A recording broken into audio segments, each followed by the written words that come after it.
Welcome back mga kaaldab. Ito na naman po ang inyong lingkod, si Mr. Destiny. At magbibigay po tayo ng pinakamainit na update po ngayon sa social media. Ito nakakatuwa po dahil kitang-kita nyo naman po na talagang si Richard Polkerson nga po talaga yan. Inedit lang po nila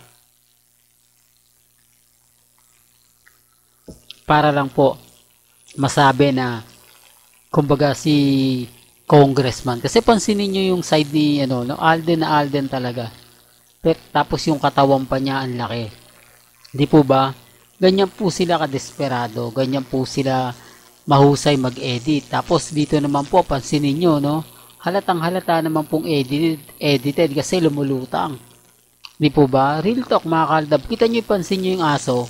Ito po, yung kamay ng lalaki, di po ba? Nakikita nyo sa araw. Pansinin nyo yung kamay ni congressman, tapos yung kamay nito, ang laki, di po ba? Dito pa lang may side na eh. Tapos para may background pa dito, ito sa likod niya, no? Mapapansin nyo na parang iba kulay. Tapos may paa pa rito. Hindi mo alam kung paan ng aso to o paan ng ano eh.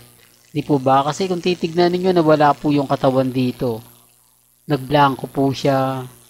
Di po ba? Pero gaya na sinasabi ko, hindi po ako namimilit. Dito man po sa channel ni Mr. Destiny, kung ano lang po nakikita ninyo, nire-respeto natin yan at ginagalang. Po ba? Hindi naman pwedeng, kumbaga, sabihin ko na keso ganito, keso ganon.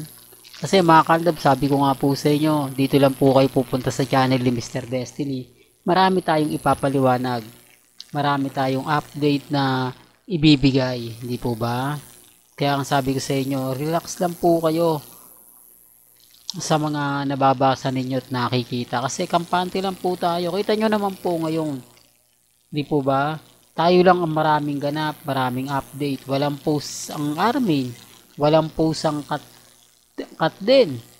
O, baka sabihin nyo, hindi Mr. Destiny, marami akong nakitang video. Ulitin ko lang po yung mga video po na lumalabas na yun, matagal na po yun. Hindi po tayo nila malilinlang. O yung iba po, malamang malinlang nila. Yung iba pong hindi updated, pero wag po si Mr. Destiny.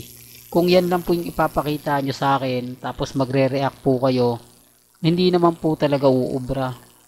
Po ba kasi ako updated ako, alam ko kapag nag-post si Main Mendoza, alam ko kapag nagbigay ng update, di po ba agad-agad ibibigay ko. Ganun naman po si Mr. Destiny. Ganun naman po yung mga kaganapan natin. Sabi ko nga po sa inyo, sa dami ng mga taong galit na galit sa Aldab, sa dami ng mga taong nagsasabi na wala ng Aldab, pero bakit tayo pa rin po namamayagpag? Nagte-trending pa rin po tayo. Ibig sabihin lang po yan at patunay lang po na marami pang Aldab Nation. Taliwas po sa mga sinasabi at pinapaliwanag nila. Taliwas po sa mga komento na sinasabi nilang hindi maganda at hindi kaaya-aya. Remind ko lang po yung mga guilty, yung mga inis, yung mga galit. May kanya-kanya po tayong opinyon at pananaw. Kayo na po bahala mag-react kung ano po yung sasabihin ninyo. Kayo na po bahala mag-komento kung ano yung sa palagay po ninyo. Gaya nga po ng pinapaliwanag at lagi kong sinasabi na kampante lang. Malay nyo mga kaldab sa dami ng mga pinopost ni Mr. Destiny. Di po ba biglang magising sila sa katotohanan na kumbaga totoo lahat ng pinapaliwanag ko. Di po ba? Pero bago nga po pala natin ituloy itong magandang update natin, kung bago ka lang sa channel na to at isa kang true-blooded Aldab Nation na nagmamahal kina Mengay at Tisoy, tama po ang channel na pinuntahan mo. Kaya consider na po kitang bagong subscriber. At huwag mong kalimutang i-share ang mga video po natin sa mga mami, sa mga titas, at sa mga senior. Well, bago tayo nga po ituloy ito, happy birthday nga po muna kay Mama Mary. Hindi natin nabati siya kanina dahil alam nyo na mga kaldab, nahuli ako at least ngayon naihabol natin. Huli man daw po at magaling, naihabol din po. Kaya nga sabi ko sa inyo mga kaaldab, yung mga post nila wala mo. Bakit? Kasi ngayon po ay family weekend. Family bonding weekend. Para po ito sa pamilya. para po ito sa mga taong nagmamahal sa isa't isa. O baka may mag-react dyan ha. Eh syempre sila yun eh. Pansinin nyo ha, mga kaaldab, kung yung mga photos, yung mga video na kumakalat ngayon, hindi po ba puro edited lang yon?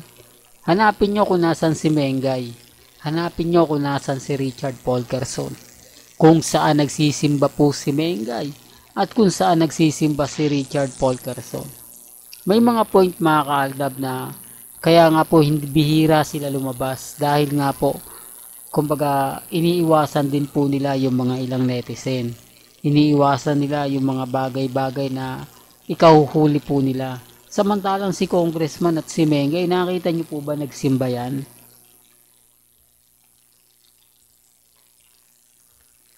Real talk. Pareha sagradong katoliko yan. O, nakita niyo po bang nagsisimba po yan ha? Baka may magalit yan. Nagsisimba po. Ang ibig kong sabihin o pinupunto ko, nakita niyo po ba nagsimba ng magkasama yan sa District 1? Sa Bulacan, nagprosesyon. Pero hindi po nagsimba. Di po ba?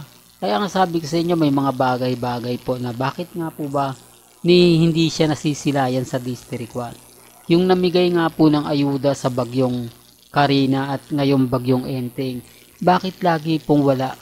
Bakit hindi po siya kasama sa wheels ni Congressman Arjo na umiikot po sa District 1. Minsan si Congressman Arjo daw na yung naiispatan nila.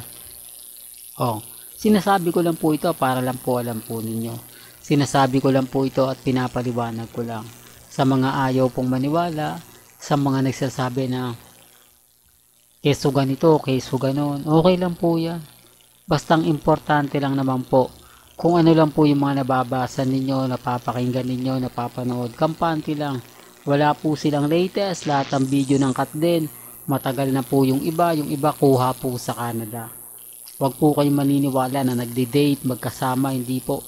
Busy po si Alden ngayon sa taping ng Pulang Araw at pag-aayos nga po kung kailan nga po ba ipalalabas ang out of order na inaabangan na po ito ng mga taong nagmamahal at sumusuporta kina Heaven Paralejo at kay Alden Richards. Diba? Yan ang kagandahan po sa channel ni Mr. Destiny. Updated po kayo. Walang gandito na lang po ang ating latest updates. Kaya kung gusto nyo pa po ng pinaka-latest at sariwang update, abay tumutok lang po kayo dito po sa channel ni Mr. Destiny para updated po kayo sa mga latest at sa mga bagong video po na ilalabas po natin maya-maya lang. Hanggang sa muli, salamat po sa panonood at pakikinig.